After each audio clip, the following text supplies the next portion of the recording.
Welcome back to Meet the Bloggers. Now we're going to check out a short video that The Guardian in the UK did about what is happening on the Pakistan-Afghanistan border. This really informs a lot of what's happened in Afghanistan. Let's watch it and then we'll come back and talk about it. Well, if you pan out to our east right here, you can see a kalat that has a flag coming off of it. That's one of the border checkpoints from the Pakistan military. Essentially, the border of Pakistan is right on the other side of that building. This is where the real war for Afghanistan is happening, and it's being staged from across the border in Pakistan by the world's most wanted men, the Taliban and Al-Qaeda. So have a lot of cross-border movement, and we always monitor it because a lot of the times that's where our attacks are coming from. People kind of coming across the border from Pakistan to Afghanistan, making an attack, then going back. I have witnessed rockets being fired at the Americans from inside Pakistan. In fact, everything I have seen on the ground here convinces me that the real fight in Afghanistan is going on right here, on the Afghan side of Pakistan's northwest frontier, where the Taliban are carrying out daily attacks on US and Afghan forces, and the Pakistan government is doing nothing to stop them. Despite what Pakistan says publicly, it is clearly not prepared to take on the Taliban in these tribal areas. And this infuriates the Americans, who know that beyond these mountains lurk Al-Qaeda, a fresh wave of Taliban fighters, and the one that everybody is talking about, be they American or Afghan, Baitullah Masood. All right. We just found out today in the New York Times, actually, this situation is worse than we even imagined.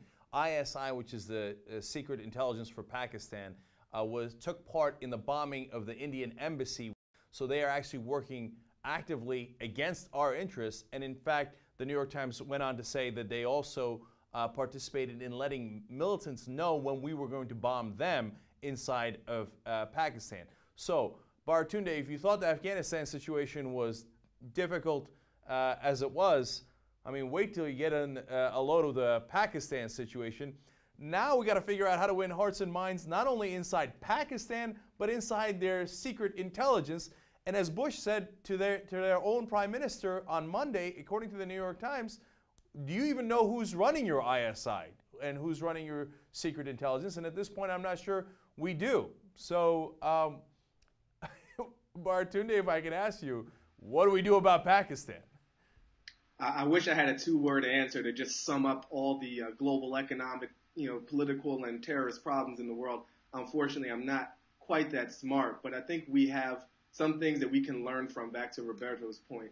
For the past few years, we have been propping up General Musharraf, really praising him as a leader, as an ally, as a fighter against terrorism. And at the same time, he was undermining his own people's ability to really take a stake in their society. He was shutting down the courts. He was firing judges and lawyers. You had protests in the streets in Pakistan of lawyers. That would never, ever happen in this country, first of all, hopefully.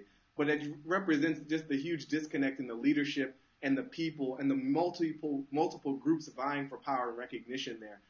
So, Roberto, if we can't do a military solution, how in the world do we affect the secret intelligence group within Pakistan who are fighting against our interests, not only in Afghanistan and Pakistan, but this winds up becoming all across the world? It's a different thing to try to win the hearts and minds of the military of Pakistan. How do we do it? Yeah, I wish, like Baratunde, that I had the answer, but unfortunately I don't either. But I will say, I think that part of the answer has to do with first admitting the abject failure of the contradictory blowback policies that we've promoted, as Chalmers Johnson and others have told us about. I think we have to really think big. Think big in terms of establishing our moral authority as a country, which is degenerated under Bush and appears with Obama to continue the same degenerate path.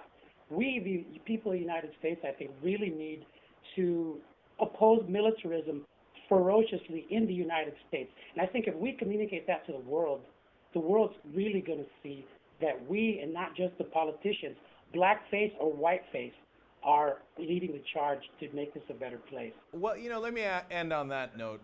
Roberto there had some tough words for all of the candidates and all of politics. Do we have, this is my final quick question for all of you, do we have some hope that Barack Obama is going to understand the conversation we had today and the complexities of the situation, or do we think he's going to go down this same path of sending in more brigades?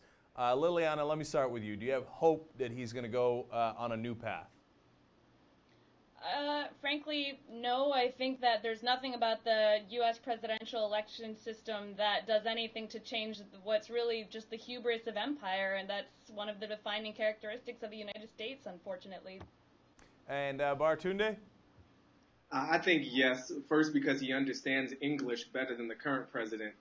Second, because he's already demonstrated in a lot of areas, not all, that he's willing to treat us like adults. So he won't be perfect, but he'll be a major improvement. And finally, Roberto. Well, before, during, and after these elections, I put my hope in the people of the United States. And I believe that we are now thoroughly fed up with war, and that politicians, be they Barack Obama or John McCain, are going to listen if there's a powerful movement, an organized effort to say no to militarism. All right. And military solutions. Guys, I really want to thank you for coming on Meet the Bloggers today. It was an excellent conversation. And everybody remember, you can still check out Roberto's, Baratunde's, and Liliana's blogs. They wrote about this before the show, and they're going to write about it afterwards as well. Baratunde blogs on jackandjillpolitics.com. Liliana blogs at alternet.org. And Roberto Lavato blogs at ofamerica.wordpress.com. I also want to thank the listeners that make this show possible. For example, this week, Blue Heart in a Red State donated to the show. And we want to thank you and all the people that did donate throughout the show and throughout the week. And remember, we've got great guests coming up for you, including in a couple of weeks, we're going to have Michael Moore. So come back next week and throughout the week to tell us who the questions we should ask these guests and what issues we should pick from the week to week. That's all on meetthebloggers.org. And we're going to see you next week at 1 p.m. Eastern, 10 a.m. Pacific. Until then, do something. Keep tuning in to Meet the Bloggers because we've got some great guests coming up, including Michael Moore on August 22nd. Go to meetthebloggers.org throughout the week to send us your questions for Michael Moore and all of our other guests.